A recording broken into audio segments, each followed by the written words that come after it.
সামনেই লোকসভা নির্বাচন আর আসন্ন এই নির্বাচনকে সামনে রেখে বনমালীপুর এলাকার বিভিন্ন লাভার্থীদের সঙ্গে জনসংযোগ অভিযানে যান বিজেপি রাজ্য সভাপতি রাজীব ভট্টাচার্য।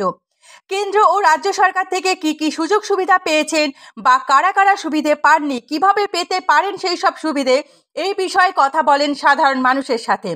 প্রধানমন্ত্রী আবাস যোজনায় ঘরের কাজ কতটুকু সম্পূর্ণ হয়েছে, টাকা পেয়েছেন কিনা, এইসব ব্যাপারে তিনি খোঁজ খবর নেন।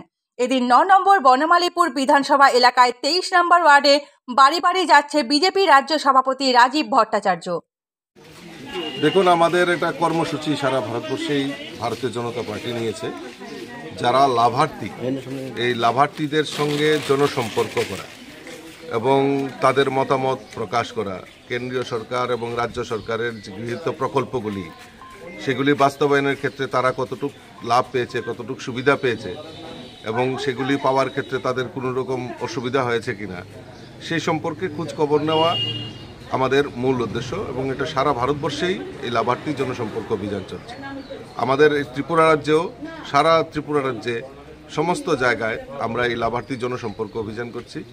আমি আজকে 9 বনমালীপুর এলাকায় 23 নম্বর ওয়ার্ডে যারা লাভার্থী রয়েছেন তাদের সঙ্গে জনসম্পর্কে আমি বেরিয়েছি এবং মানুষের মধ্যে যে উৎসাহ, উদ্দীপনা এবং মানে কোনো রকম উৎকোচ ছাড়া, চাঁদা ছাড়া তারা লাভার্থীরা তার কেন্দ্রীয় সরকার এবং রাজ্য সরকারের সুবিধা পেয়েছে, এটাই আমাদের কাছে সবচেয়ে বড় প্রাপ্তি।